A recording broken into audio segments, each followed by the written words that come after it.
Good afternoon and welcome to Iron Sheridan. I'm Kate Jones. The Kenyan Air Force has destroyed 2 al-Shabaab camps in Somalia on Monday. It was the first major military response since the Islamist group massacred students at a Kenyan university last week. Jets pounded the camps into the Ghetto region on the other side of the frontier on Sunday. Kenya Defense Forces spokesman David Obonyo said that the mission was part of the efforts to stop fighters from those camps carrying out cross-border raids into Kenya. Al-Shabaab has killed more than 400 people on Kenyan soil in the last 2 years, peeling political pressure on President Uhuru Kenyatta that intensified with last week's killing. Accused Boston Marathon bomber Jahar Tsarnaev wanted to punish America when he killed 3 people and injured 264 with a pair of homemade bombs in the 2013 race, a federal prosecutor said on Monday.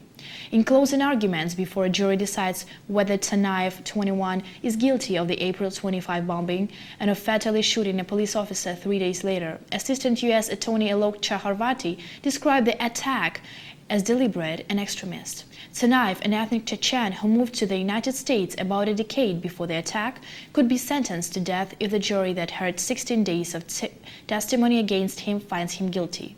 His lawyers opened the trial a month ago with a blunt admission, but they contended that Tsarnaev did so not out of his own ideological anger, but out of a sense of subservience to his older brother, 26-year-old Tamerlan, who prosecutors say was his partner in the attack. Twitter has agreed to shut down accounts and remove images of the Istanbul prosecutor held at gunpoint by far-left militants, and a ban on the microblogging site will be lifted very shortly. Turkish authorities banned access early on Monday to Twitter and YouTube after an Istanbul judge imposed a block on access to social media sites showing photographs of slain prosecutor Mehmet Salim Kiraz held at gunpoint by far-left militants and taken hours before he was killed in a shootout last week. Talks with YouTube are still underway.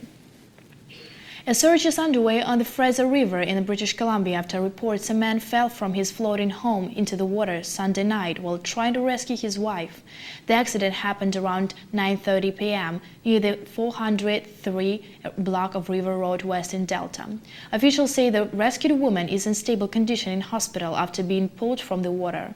2 search and rescue boats and a hovercraft spent 2 hours searching the Fraser River on Sunday night, but could not find the man.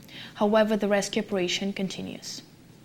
A senior Israeli government minister says taking military action against Iran's nuclear program is still an option. Despite last week's framework deal between world power and the Islamic Republic, Yuval Steinitz, Israeli Minister for Strategic Affairs, told reporters Monday that the military option is still on the table. Israel's government has harshly criticized last week's framework deal, which offers Iran relief from economic sanctions in exchange for scaling back its suspect nuclear program.